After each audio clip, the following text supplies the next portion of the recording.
Yo, what is up, Arm Nation? Kamusta kayo? So, sana narinig nyo ako, medyo maingay sa labas. Pero yun nga, meron tayong parating na item. Sobrang biglaan lang na ito. Malupit na arm wrestling equipment to kasi pwede siya for pang side pressure training talaga siya. So, alam ko nakita nyo na to nung dumayo ako sa Bacal Gym.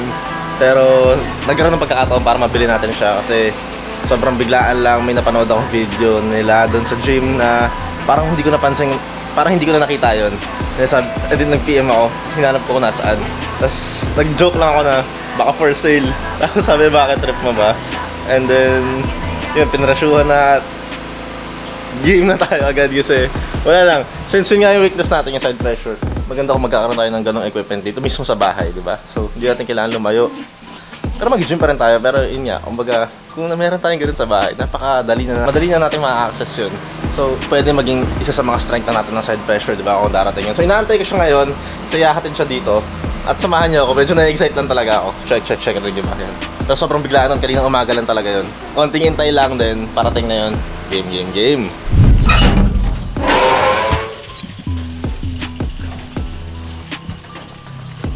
Alright, pasensya na kayo sa mata ko, agising ko lang talaga eh.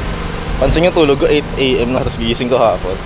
Sobrang messed up. Pero yung pa pala problema, hindi ko alam kung alam niya yung bahay namin. Pero hindi ako makapag-share location. Kasi naka-page yung account niya. So hindi siya personal account, naka-page siya. So pag ganoon walang option na na mag-share location. Pero feeling ko naman nakita niya na ako dito once. So nag-chat siya sa akin na papunta na siya. Tapos nag-offline eh. So feeling ko alam niya kung saan banda. Pero abangan natin. So guys, dito na. Nahanap niya na nga tayo.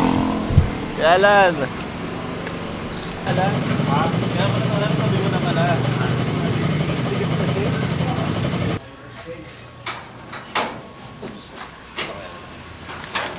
Kaya sa bitan ng goma. Ay, ito.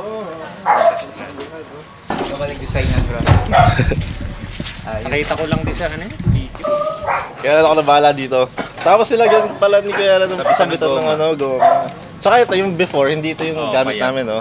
Ngayon, Mas masarap kasi pagka mas mataba. Kasi siya, tumatama siya sa forearm. Pwede ba kaliwete? kaliwat kanan. Daddy nga pala, guys. So, yun. Tawa ulit, benta natin. Oo nga, Kuya Alan, baka kaya. Pagka ano ko yung gastos lahat, bibili akong bakal, ganun. Tapos pwede sila umorder. Feeling ko, pag nakita nila to, order sila eh. Try ko yung yung laruan na talaga yung lamesa. Kamesa nyo, no? Good guys, update. Pero feeling ko, may inggit sila sa ganito eh. Pag ganito, posible rin. Chat na lang. Kanyara gusto nila. Okay, ito yung sinasabi ko sa inyo guys. So, makapag side pressure training na tayo. So, meron siya sabitan ng goma at hindi tayo mahihirapan. Oo, mamaya natin makikita anong mga nangyayari. Wait lang. Problemahin ko muna para namin ipapasok sa loob. Kaya Alan, salamat sa magandang deal. Thank you rin. Pag gusto nilang umorder, ano ba? Hindi mo pa alam. Hindi pa eh. Pero pag-iisip Sasabihan kita. Sasabihan kita pagka natuloy ako. Kasi baka maingit sila eh. Tsaka dito lang sa bayan eh. Hindi ko na siya dadaling ko saan eh. So yun lang, kaya salamat. Sige, thank you. Ayun. Lagi.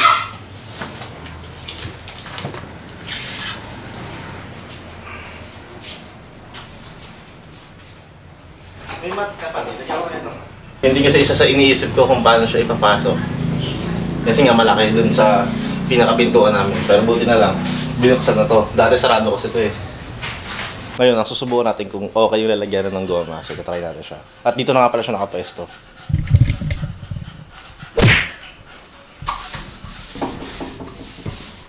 Manipis nga lang yung goma. Meron mo. For test lang mo. So, yan. Siguro dito.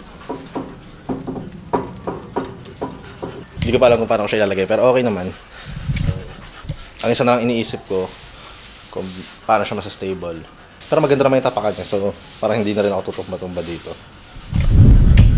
Next test, if makapal na yung hawakan eh, pero try pa natin lagyan ng fat grips.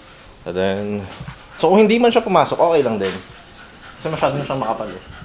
Pero feeling ko,